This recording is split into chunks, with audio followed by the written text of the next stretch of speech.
ជំរាបសួរបងម៉ាក់នៅក្នុងវីដេអូនេះនាងខ្ញុំសូមបង្ហាញជូនពីវិធីធ្វើទឹកស្រូប pasta មួយយ៉ាងហៅថា bolognese sauce ដែលទឹកស្រូប pasta bolognese sauce នេះគឺមានរសជាតិឆ្ងាញ់ហើយសមស្របនឹងកុមារតូចៗគាត់ញ៉ាំផងដែរគឺកូននាងខ្ញុំគាត់ចូលចិត្តញ៉ាំណាស់ហើយនាងខ្ញុំចំអិនទុកក្នុងទូបង្កក់ទុកជាប្រចាំតែម្ដងចាទឹកស្រូប pasta នេះគឺមានរសជាតិឆ្ងាញ់ហើយប្រើបន្លែច្រើនហើយមានសាច់នៅក្នុងនោះតែម្ដងហើយចំណែកគ្រឿងទេសគឺយើងប្រើតែអំបិលតែប៉ុណ្ណោះ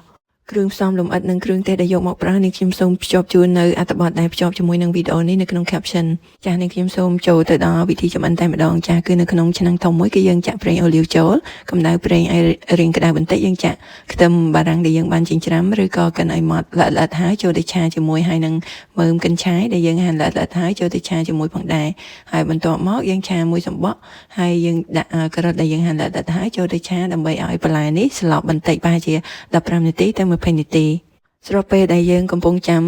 បន្លែនៅក្នុងឆ្នាំងដែលយើងបានឆាឲ្យរាងឡើងទន់បន្តិចគឺយើងប្រើពេលនេះកម្ដៅឆ្នាំងមួយទៀតហើយចាប់ផ្ដើមឆាសាច់គោចិញ្ច្រាំហើយយើងពីតសាច់នេះឬក៏ជួយបន្ធូរសាច់នេះឲ្យឡើងត្រសោះ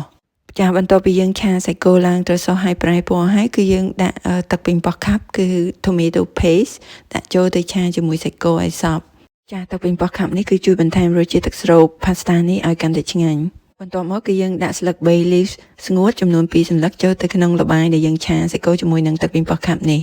យើងឆាល្បាយនេះចូលគ្នាឲ្យសព្វបន្តិចបន្ទាប់មកគឺយើងចាក់ប៉េងប៉ោះដែលកាត់ដុំប៉េងប៉ោះកំប៉ុងចាក់ចូលហើយយើងឆាល្បាយនេះឲ្យសព្វម្ដងទៀតចាលើកនេះនាងខ្ញុំក៏មានប្រើប៉េងប៉ោះស្រស់ផងដែរគឺនាងខ្ញុំកិនសាច់ប៉េងប៉ោះស្រស់ហើយយកទៅឆាជាមួយនឹងល្បាយនេះផងដែរគឺយើងកូរឲ្យសព្វម្ដងទៀតចាយើងឆាល្បាយសាច់ជាមួយនឹងទឹកប៉េងប៉ោះខាប់និងសាច់ប៉េងប៉ោះហើយនឹង bay leaf ឲ្យបានសព្វហើយឡើងពុះបានមួយសបកហើយគឺយើងចាប់ផ្ដើមដាក់អំបិលចូលទៅតាមបរិមាណតែនាងខ្ញុំបង្ហាញជូននៅក្នុង caption ចាដោយសារមនុស្សនេះនាងខ្ញុំធ្វើសម្រាប់កូនតូចញ៉ាំនៅក្នុងផ្ទះផងដែរគឺនាងខ្ញុំរៀងកាត់បន្ថយអំបិលហើយបើបងសាកភ្លក់មើលល្បាយនេះមើលបើរៀងនៅស្ទើរអាចថែមអំបិលថែមបន្តិចបន្តួចក៏បានតាមចំណង់ចំណូលចិត្តចាឃើញថាបន្លែដែលយើងឆានៅឆ្នាំងមួយទៀតរៀងសន្លប់ហើយនឹងដល់ម៉ោងហើយដូច្នេះហើយនាងខ្ញុំចាប់ផ្ដើមចាក់ល្បាយសាច់គោចិញ្ច្រាំដែលយើងបានឆានៅឆ្នាំងមួយទៀតចូលគ្នាហើយកូរឲ្យសព្វចាបន្ទាប់មកគឺយើងបន្តរំងាស់ល្បាយសាច់និងបន្លែនេះតទៀតយ៉ាងហោចណាស់រយៈពេល1ម៉ោង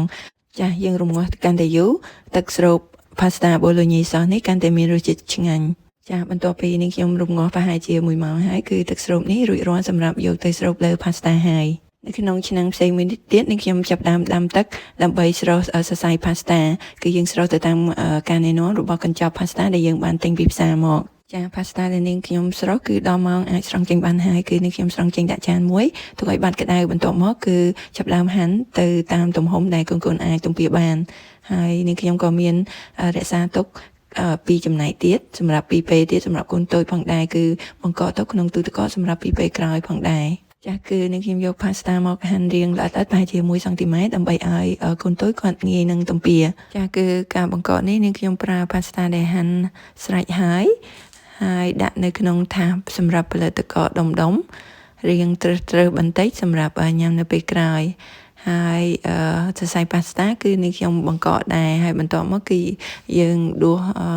ទឹកស្រូប pasta ដាក់ចានមួយឲ្យបាត់ក្តៅបន្ទាប់មកគឺយើងដាក់ចូលទៅក្នុងថាសផលិតទឹកកកនេះផងដែរបន្ទាប់ពីយើងដាក់សរសៃ pasta ហើយនិងទឹកសស pasta នេះចូលទៅក្នុងថាសបង្កក់ហើយគឺយើងបិទគម្របឲ្យជិតហើយយើងទៅសេថ្ងៃខែដែលយើងចម្អិនហើយបន្ទាប់មកគឺយើងដាក់នៅលើថាសដែកមួយដើម្បីឲ្យការបង្កក់នេះបានលឿនចានាងខ្ញុំចម្អិនទឹកស្រូប pasta bolognese sauce នេះគឺសម្រាប់ទាំងមនុស្សធំនិងកូនក្មេងនៅក្នុងផ្ទះដូច្នេះហើយដល់ពេលញ៉ាំគឺនាងខ្ញុំប្រើ pasta ដែលហាន់ហើយស្រូបទឹក pasta នេះដើម្បីឲ្យកូនតូចញ៉ាំចំណែកមនុស្សធំវិញគឺ pasta នៅតែសៃដដែលហើយស្រូបទឹកsauceនេះផងដែរចានេះជាឧទាហរណ៍មួយក្នុងការចម្អិនម្ហូបសម្រាប់មនុស្សធំនិងកូនក្មេងទាំងអស់គ្នានៅក្នុងផ្ទះសូមអរគុណសូមជម្រាបលា